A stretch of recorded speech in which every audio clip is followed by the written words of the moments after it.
ओम शांति छात्रों, आज हम अनुच्छेद लेखन पाठ पढ़ने जा रहे हैं। अनुच्छेद लेखन किसे कहते हैं, अनुच्छेद लिखने के उद्देश्य क्या हैं और अनुच्छेद कितने प्रकार के होते हैं तथा एक अच्छे अनुच्छेद लेखन में किन महत्वपूर्ण बिंदुओं को हमें अपने ध्यान में रखना है, इन सब विषयों पर हम विचार करेंगे।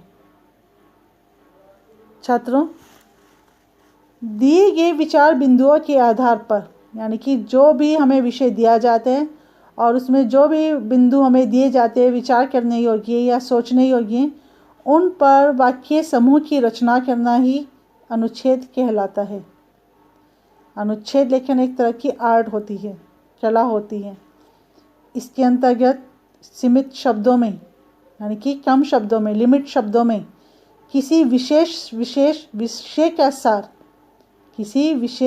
विषय का सार रूप प्रस्तुत किया जाता है। एक्चुअली जो यह विद्या होती है, ये निबंध से अलग होती है, भिन्न होती है। इसमें भूमिका एवं निष्कर्ष की आवश्यकता नहीं होती और ना ही हम इसमें पैराग्राफ चेंज करते हैं, यानी कि अनुच्छेद लेखन शुरू किया जाते हैं और अंत उसका किया जाता है। इसके बीच में हम पैराग्राफ यानी कि अनुच्छेद या अवतरण का बदलाव नहीं करते। चलिए अब जानते हैं कि अनुच्छेद लेखन के उद्देश्य क्या है। अनुच्छेद के माध्यम से किसी विषय से संबंधित भावों और विचारों को सार रूप में प्रस्तुत किया जाता है। सार रूप में मतलब कि संक्षिप्त रूप में उसका एसेंस निकालकर। यह एक ऐसी आर्ट है जिसके द्वारा किसी विषय को कम से कम, यानी कि सीमित शब्दों में ही पूर्णतया स्पष्ट किया जा सकता है। ठीक है, अब जानते हैं अनुच्छेद के प्रकार कितने होते हैं। पहला प्रकार है बेटा इसमें वर्णनात्मक, यानी कि वर्णन करने वाले। किसी वस्तु, किसी स्थान, व्यक्ति अथवा किसी भी दृश्य का वर्णन करने के लिए जो हमें विषय मिलते हैं वो वर्णनात्मक अनुच्छेद लेखन का हिस्सा माने जाते हैं। दूसरा है विचारात्मक अनुच्छेद। जो भी विषय दिया जाता है जिस पर हम विचार करते हैं, जैसे हमने आत्मविश्वास दे दिया, सत्संगति दे दिया, ये ऐसे विषय जिनके ऊपर हम अपने विचारों के आधार पर, जो भी हमने विषय पढ़ा है या जो भी हमने ज्ञान अर्जित किया उसके आधार पर विचारों की अभिव्यक्ति की जाती है। भावात्मक, जैसे देशभक्ति से जुड़े हुए जो भी विषय होते हैं या कोई भी हमारा रोमांचक अनुभव होता है, हमारा पर्सनल अनुभव होते हैं, उस पर आधारित जो अनुच्छेद होते हैं वो भावात्मक अनुच्छेद लेखन की श्रेणी में आती हैं। काल्पनिक अनुच्छेद, यानी कि जैसे यदि मेरी लॉटरी लग जाए, यदि मैं प्रधानाचार्य होता, ठीक है, इस तरह के जो अनुच्छेद लेखन होते हैं वह काल्पनिक अनुच्छेदों की श्रेणी में आता है। अब जानते हैं कि एक अच्छा अनुच्छेद लेखन में किन महत्वपूर्ण बिंदुओं को अपने ध्यान में रखना चाहिए।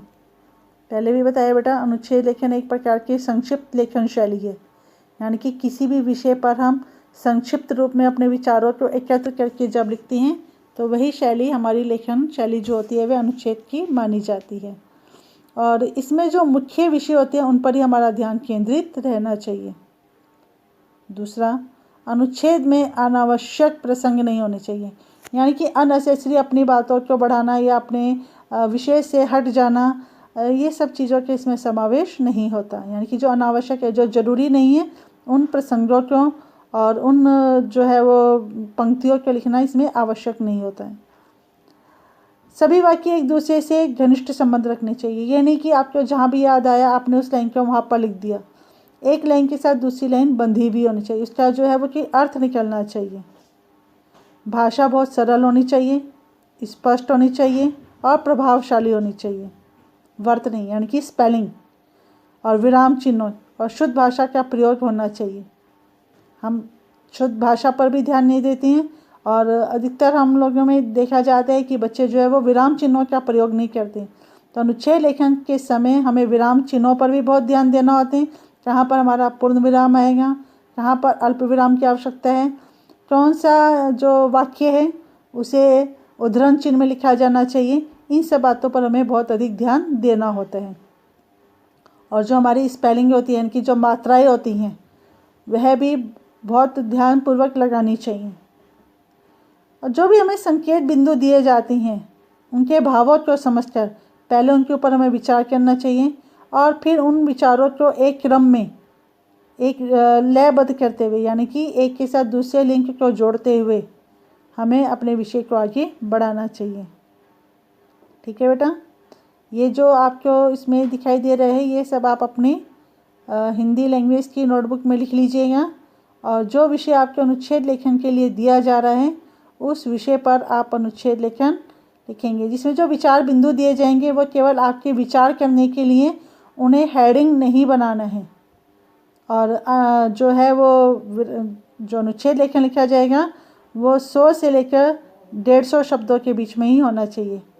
5-6 शब्द ऊपर नीचे हो सकते हैं लेकिन इससे अधिक नहीं बढ़ाने हैं। ठीक है बेटा, चलिए, धन्यवाद।